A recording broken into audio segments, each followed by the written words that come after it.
Une autre tristesse pour Jean-Jacques est le sentiment d'être incompris par le public et les médias. Malgré sa grande popularité, il a souvent été critiqué pour son côté secret et sa décision de se retirer de la scène en 2004. Beaucoup pensaient qu'il avait abandonné ses fans, alors qu'en fait, il voulait simplement protéger sa vie privée et passer du temps avec sa famille. Je n'ai jamais voulu être une star.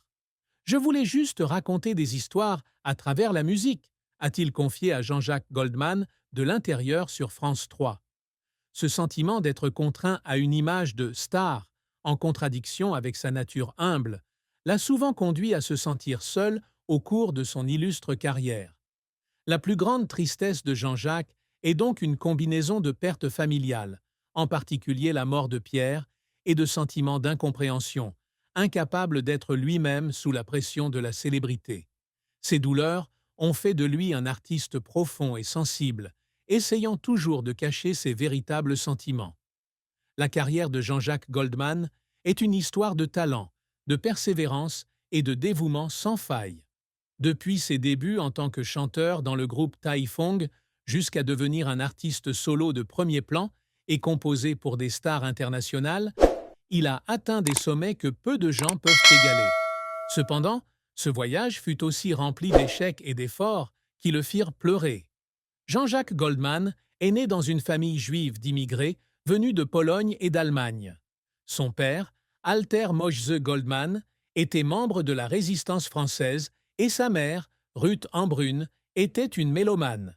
Enfant, Jean-Jacques étudie le violon et le piano, mais il se tourne vers la guitare et la musique folk à la fin des années 1960, influencé par le rock et le folk.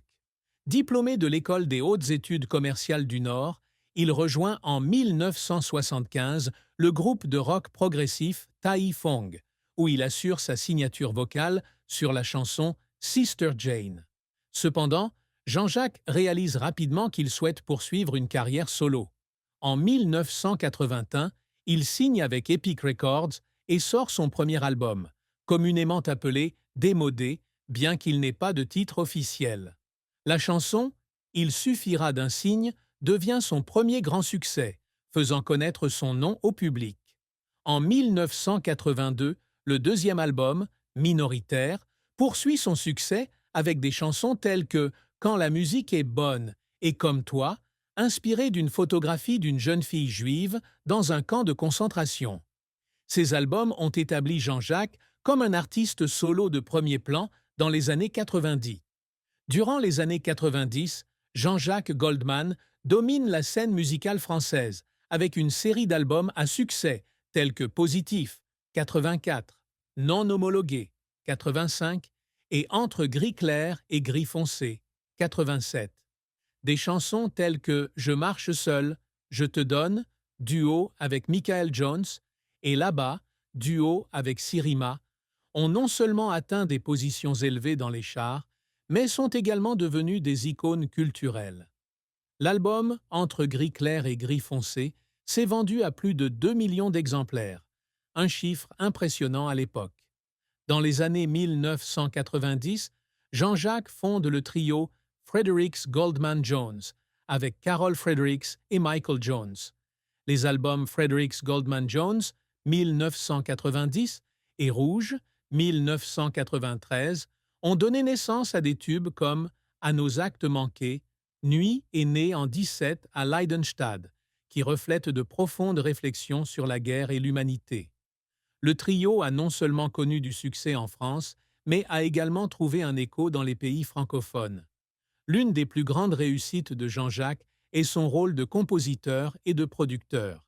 Il a écrit 1995 pour Céline Dion, l'album français le plus vendu de tous les temps, et a contribué à Falling Into You 1996, qui a remporté le Grammy 1997 de l'album de l'année.